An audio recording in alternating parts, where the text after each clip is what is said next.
saudara-saudari yang dikasihi dalam Tuhan, damai sejahtera dan kasih karunia dari Allah Bapa dan dari Tuhan kita Yesus Kristus menaungi dan menyertai saudara-saudari sekalian.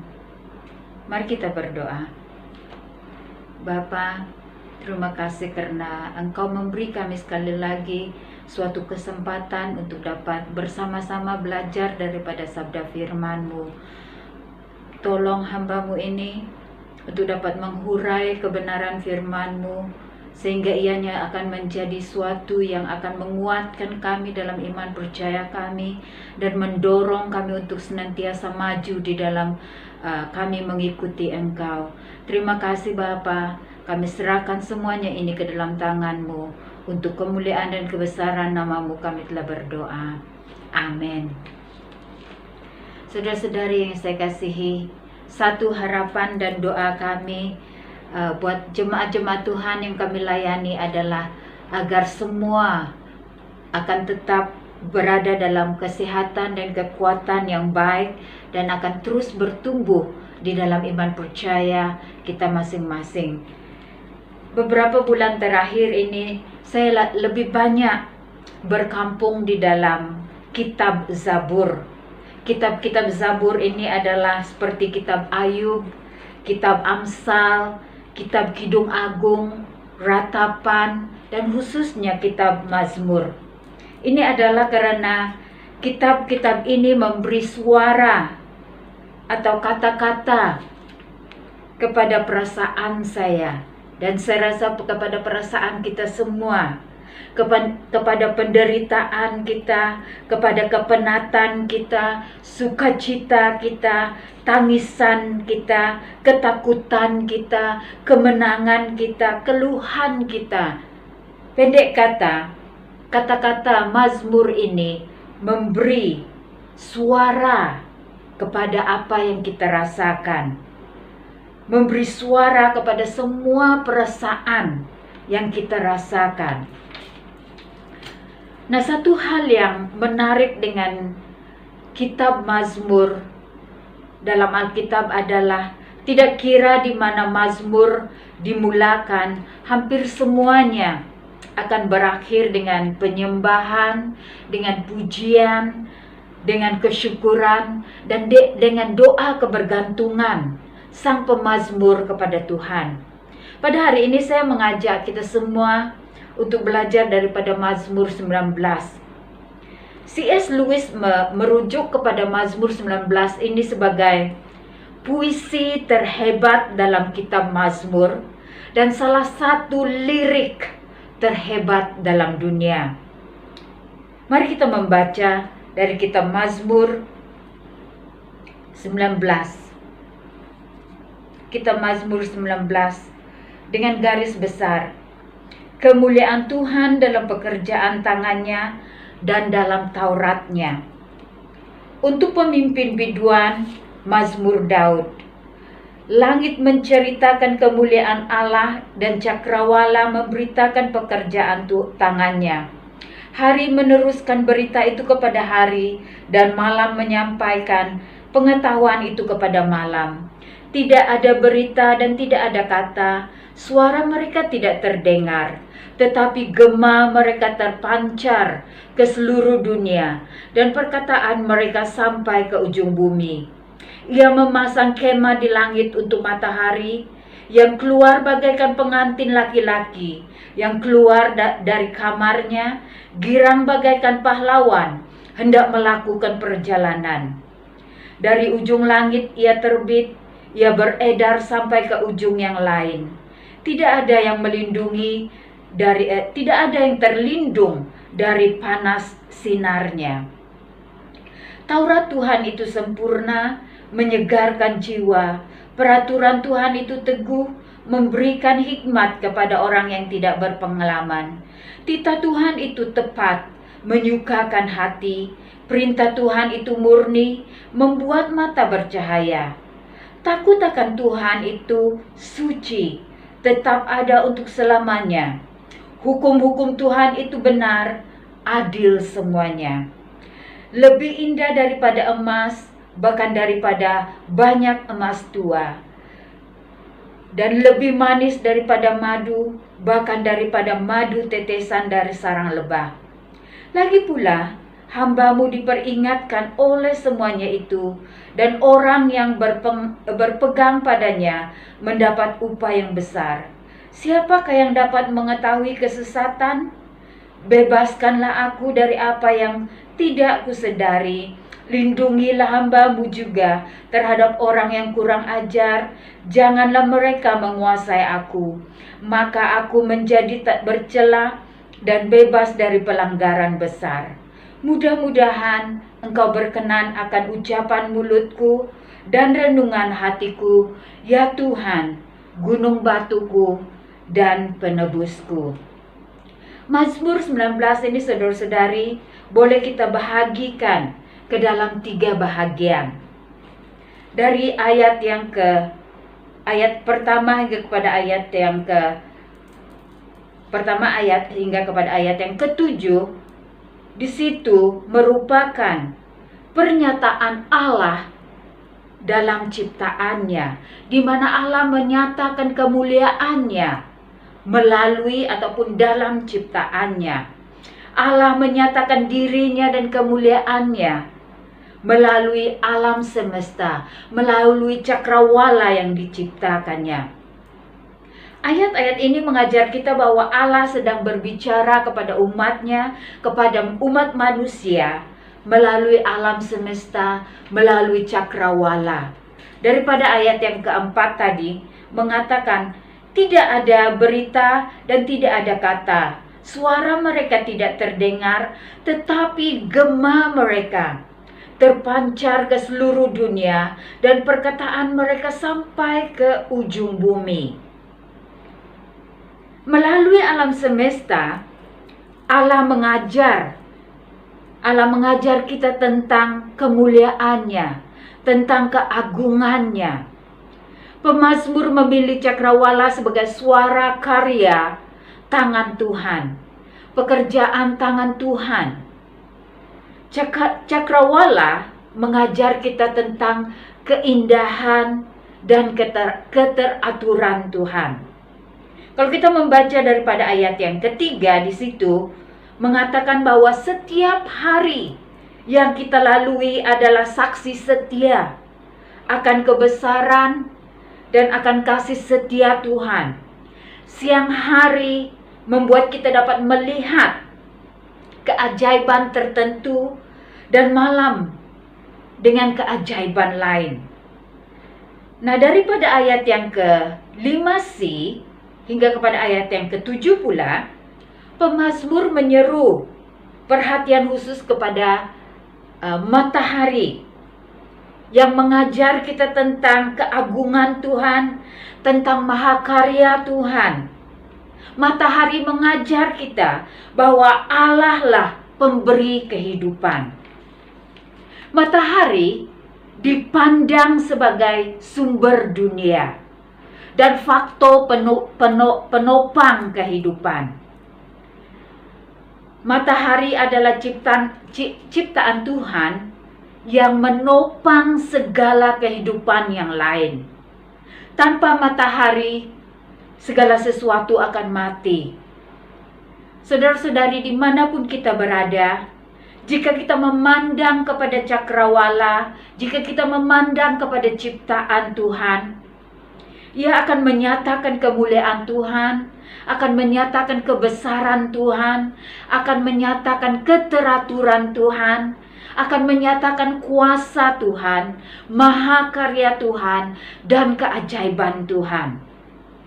Alam semesta adalah bukti kemuliaan Tuhan yang melampaui batas geografi, yang melampaui segala sesuatu. Alam semesta dan cakrawala mengajar kita bahwa di sebalik semua ciptaan ada Sang Pencipta. Alam semesta diciptakan oleh Tuhan, ia ditopang oleh Tuhan, dan seluruhnya bergantung kepada Tuhan. Mazmur 19 ini, saudara-saudari, mengajar kita akan dua hal penting tentang Alkitab, tentang firman Tuhan. Di mana ada firman ataupun terdapat pernyataan tentang Allah yang tidak tertulis ataupun yang tersirat, dan ada yang tertulis. Ini membawa kita kepada bahagian yang kedua dari ayat yang ke-8 hingga kepada ayat yang ke-12, di mana dalam bahagian ini pemazmur menulis bahwa Allah menyatakan dirinya, menyatakan siapa Dia, menyatakan kemuliaannya melalui firman-Nya, melalui Alkitab yang ada pada kita.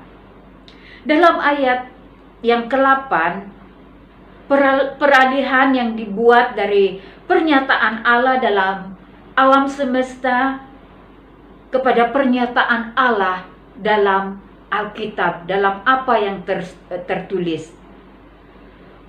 Saudara-saudari yang saya kasihi, kalau kita membaca dan merenung ayat yang ke-8 dan ayat yang ke-10 ini, merupakan satu pernyataan yang sejajar, di mana kita boleh melihat bahwa terdapat gelaran-gelaran bagi Alkitab yang dinyatakan oleh pemazmur dalam bahagian ini. Alkitab disebut sebagai Taurat Tuhan, yang berbicara tentang kehendaknya yang dinyatakan. Ia disebut sebagai peraturan Tuhan yang berbicara tentang kebenaran Tuhan. Alkitab disebut sebagai titah Tuhan yang berbicara tentang arahan Tuhan. Alkitab disebut sebagai perintah Tuhan yang berbicara tentang kuasa dan kewibawaan firman Tuhan dalam kehidupan seseorang. Dan Alkitab juga disebut sebagai takut akan Tuhan, di mana keyakinan yang timbul oleh firman Tuhan berbicara tentang keyakinan yang ditimbulkan oleh firman Tuhan. Dan Alkitab disebut sebagai hukum-hukum Tuhan yang berbicara tentang ketetapan-ketetapan untuk hidup. Dari ayat yang ke-8 dan ke-10 hingga kepada ayat yang ke-10 ini juga di sana menjelaskan ciri-ciri Alkitab, di mana pemazmur menyatakan bahwa Alkitab ataupun firman Tuhan itu sempurna. Firman Tuhan itu teguh, firman Tuhan itu tepat, firman Tuhan itu murni, firman Tuhan itu suci, dan firman Tuhan itu benar. Dalam ayat yang sama juga 8 hingga kepada ayat yang ke-10 juga berbicara tentang faedah yang boleh kita dapat, yang boleh kita perolehi dari Alkitab. Faedahnya adalah ia menyegarkan jiwa, ia memberi hikmat kepada orang yang membacanya dan merenungkannya. Ia menyukakan hati orang yang membaca dan merenungkan firman Tuhan. Ia membuat mata bercahaya. Ini berbicara tentang firman Tuhan memberi pengertian kepada orang yang membacanya, yang mencintainya, yang merenungkannya. Dan faedah lain adalah firman Tuhan itu tetap untuk selama-lamanya. Ini berbicara bahwa firman Tuhan ini sesuai untuk semua musim kehidupan kita. Itu sebabnya saya mengatakan tadi bahwa ia adalah kata-kata yang sesuai bagi setiap perasaan kita, setiap musim kehidupan kita, terdapat dalam ataupun terkandung di dalam Alkitab. Faedah yang lain adalah firman Tuhan boleh dan seharusnya mengubah kehidupan orang yang membaca, orang yang merenungkannya, orang yang menerapkannya di dalam kehidupannya. Firman Tuhan adalah sesuai dan berkaitan untuk setiap musim kehidupan kita, untuk setiap keadaan kehidupan kita. Saudara-saudari yang saya kasihi, selain berbicara, mengajar kita melalui alam semesta, Allah juga berbicara mengajar kita melalui firman-Nya. Taurat Tuhan dalam ayat yang ke-8 ini membawa makna tunjuk ajar. Taurat Tuhan berbicara tentang kehendak Allah yang seperti kehendak Allah seperti yang dinyatakan di dalam Alkitab. Ia merujuk kepada kebenaran untuk kehidupan kita. Kebenaran yang akan memulihkan kehidupan kita, yang akan mengubah kehidupan kita, yang akan mengubah sikap hati kita. Taurat Tuhan adalah ketetapan bagaimana kita harus hidup sebagai umat Tuhan. Taurat Tuhan membawa makna, Tuhan memberi tunjuk ajar, memberi ketetapan kepada ciptaannya, kita umat-umatnya. Saudara-saudari yang saya kasihi, Alkitab adalah peraturan atau panduan bagaimana hidup kita harus dijalani, bagaimana hidup kita harus dihidupi. Ketetapan untuk kehidupan dan kelakuan. Firman Tuhan adalah ketetapan untuk seluruh aspek kehidupan kita. Saudara-saudari yang saya kasihi, dalam kita mempelajari firman Tuhan, tujuan utamanya bukan untuk mencapai pertambahan pengetahuan tentang kandungan Alkitab. Tujuan utamanya adalah untuk bertemu dengan Tuhan yang mempunyai firman Tuhan, yang mempunyai Alkitab ini, yang mempunyai firman ini, yang akan menuntun kita kepada perubahan kehidupan. Firman Tuhan akan membawa dan seharusnya akan membawa perbezaan, membawa perubahan dalam kehidupan kita.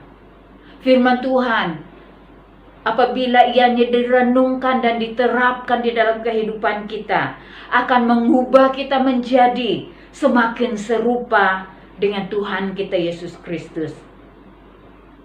Saudara-saudari yang saya kasihi, jika kita ingin mengenal Allah, kita perlu membaca firman Tuhan. Kita perlu mencintai firman Tuhan, merenungkannya siang dan malam. Jalan yang pasti menuju hikmat adalah dengan membaca dan merenungkan firman Tuhan. Saudara-saudari yang saya kasihi, kesan ataupun faedah firman Tuhan bagi kehidupan kita, bagi kehidupan orang yang mencintai firman, yang membaca firman, adalah firman Tuhan itu akan menyegarkan jiwa kita, memberi hikmat kepada kita yang tidak berpengalaman, menyukakan hati, membuat mata kita bercahaya, memberi kita pengertian, mengubah kehidupan kita dan memperingatkan kita, memberi peringatan kepada kita, membimbing kita di dalam kehidupan kita.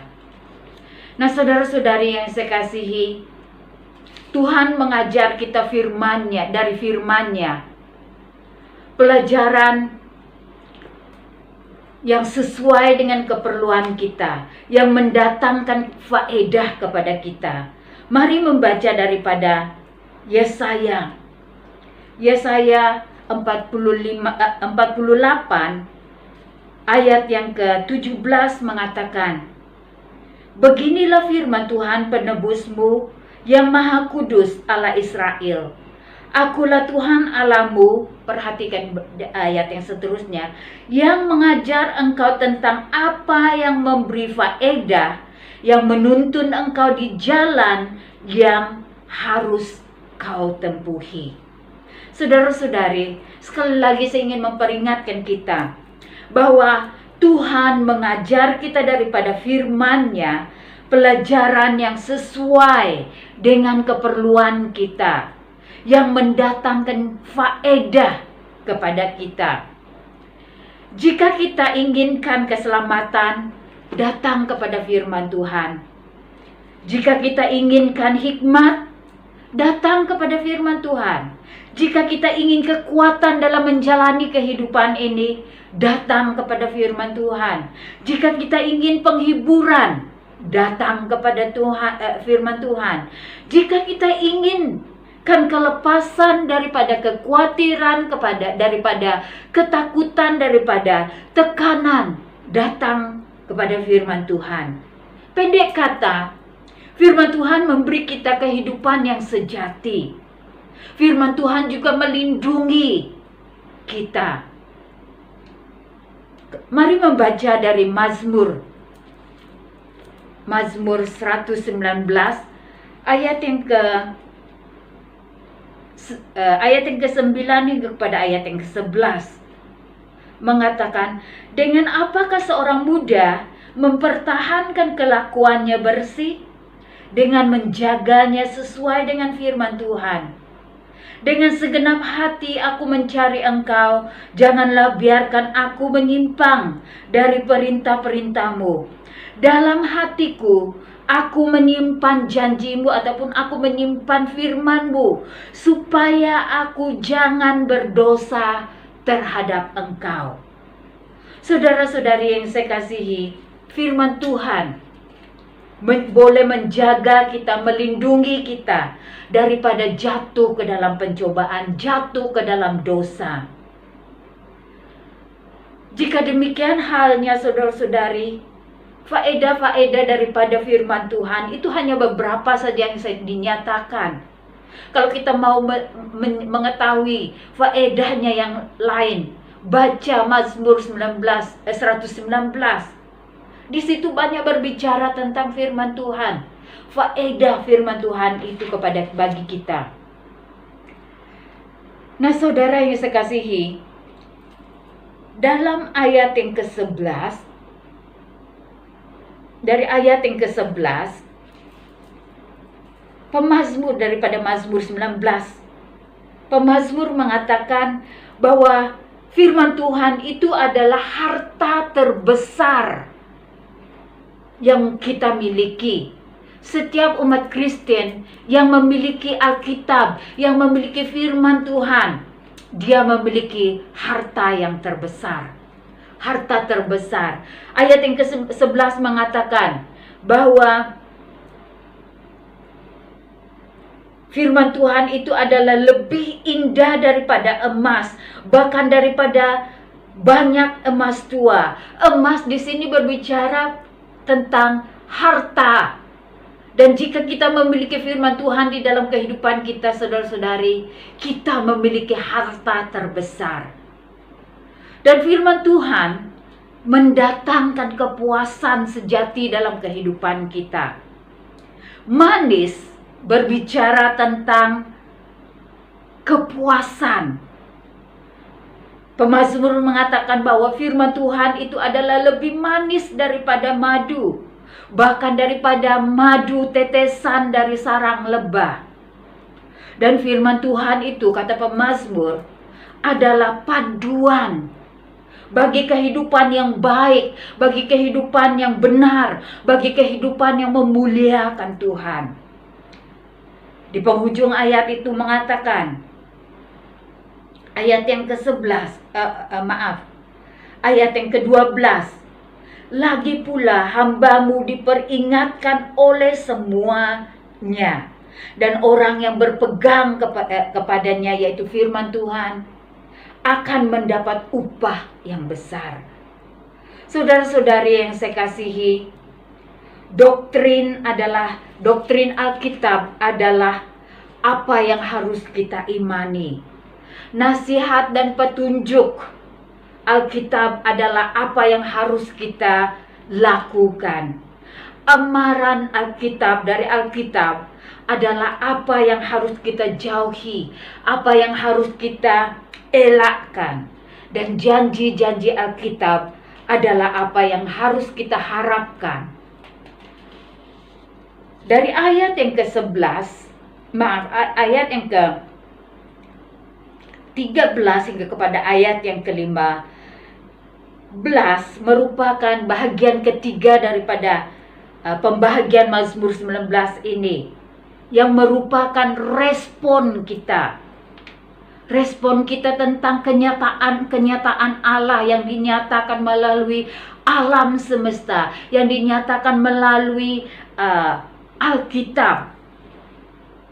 Setelah mempelajari firman Tuhan, bagaimana Tuhan mengajar umat manusia, baik melalui alam semesta dan melalui Alkitab, pemazmur membuat kesimpulan tentang dirinya, bahwa dia adalah seorang pendosa, dan ini membuat dia merendahkan hatinya, mengakui keberdosaannya.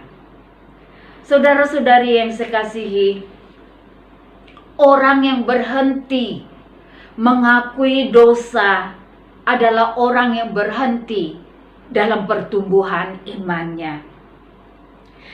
Saudara yang saya kasihi, kita perlu membaca firman Tuhan dengan tujuan untuk menemukan kebenaran-kebenaran rohani yang berbicara langsung kepada diri kita, yang boleh kita terap, yang akan kita terapkan secara pribadi di dalam kehidupan kita.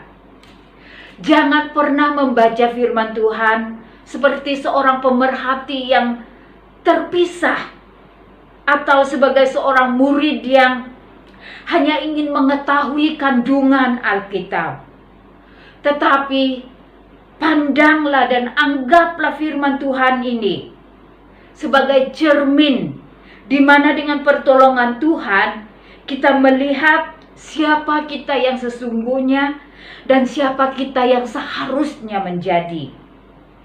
Di mana melalui firman Tuhan ini kita akan sedar dan bertumbuh menjadi anak-anak Tuhan yang semakin maju, semakin serupa dengan Tuhan kita Yesus Kristus. Kita perlu mempelajari firman Tuhan, ataupun kita perlu belajar untuk melihat firman Tuhan yang berbicara langsung kepada keperluan kita, kepada masalah kita, kegagalan kita, pencobaan kita, tanggung jawab kita, tugas kita, dan apa yang perlu dan harus kita lakukan. Saudara-saudari yang saya kasihi, saat kita membaca firman Tuhan, kita perlu sedia secara serius dan ikhlas untuk bertanya, dan sedia berhadapan dengan jawaban-jawaban bagi soalan-soalan seperti, apakah yang sedang Tuhan bicarakan kepada saya daripada bahagian ini? Apakah yang boleh saya pelajari tentang kehidupan saya seharian dari bahagian ini? Bagaimana saya dapat hidup untuk kemuliaan Tuhan yang diajar daripada bahagian-bahagian yang kita baca? Saudara-saudari yang saya kasihi, jika kita terasa apabila membaca ataupun mendengar firman Tuhan, itu adalah petanda baik. Jangan matikan rasa kita saat firman Tuhan berbicara langsung kepada kita. Bagaimana respon kita kepada firman Tuhan yang menyinggung perasaan kita, yang menyinggung hal-hal tertentu di dalam kehidupan kita, adalah suatu kenyataan ataupun pernyataan yang sangat jelas tentang kita. Respon kita adalah penentu apakah kita akan bertumbuh dalam iman percaya kita ataupun tidak. Respon kita adalah penentu apakah kita akan bangkit dalam kehidupan rohani kita ataupun tidak. Saudara-saudari yang saya kasihi, kita perlu dan terus-menerus kembali kepada firman Tuhan, sehingga kita dapat mengakui seperti pemazmur dalam ayat yang ke-15. Mudah-mudahan Engkau berkenan akan ucapan mulutku dan renungan hatiku ya Tuhan, gunung batuku dan penebusku. Ayat ini saudara-saudari bukan hanya sekadar satu doa, tetapi ia juga merupakan suatu pengakuan mulut kita. Apabila renungan hati kita adalah kebenaran daripada firman Tuhan. Sebagai penutup, untuk mengetahui Tuhan, kita harus mengetahui firman-Nya. Untuk menghormati Tuhan, kita harus menghormati firman-Nya. Untuk memuliakan Tuhan, kita harus memuliakan firman-Nya. Untuk berhubung dengan Tuhan, kita harus berhubung dengan firman-Nya. Mari kita berdoa. Bapa, terima kasih buat firman-Mu yang memperingatkan kami betapa pentingnya firman-Mu itu buat kehidupan kami. Karena firman-Mu itu adalah kehidupan, pemberi kehidupan bagi kami. Firman-Mu itu akan menopang kami dalam apapun keadaan yang kami lalui. Firman-Mu itu adalah penguat bagi kehidupan kami. Firman-Mu itu adalah pembimbing bagi kehidupan kami. Firman-Mu itu adalah yang akan menolong kami untuk dapat mampu menghadapi apapun keadaan yang kami lalui dalam kehidupan kami. Maka itu Bapa, kami berdoa, memohon agar Engkau memupuk di dalam hati kami masing-masing kecintaan akan firman-Mu, di mana kami akan merenungkan firman-Mu itu siang dan malam, dan mengisi minda dan hati kami dengan firman-Mu, sehingga kami dapat mengakui bersama dengan pemazmur bahwa mudah-mudahan Engkau akan berkenan kepada ucapan mulut kami dan renungan hati kami. Bapa, kami berdoa, biarlah kehidupan dan pikiran kami dipenuhi dengan firman-Mu. Untuk kemuliaan dan kebesaran nama-Mu kami telah berdoa. Amin.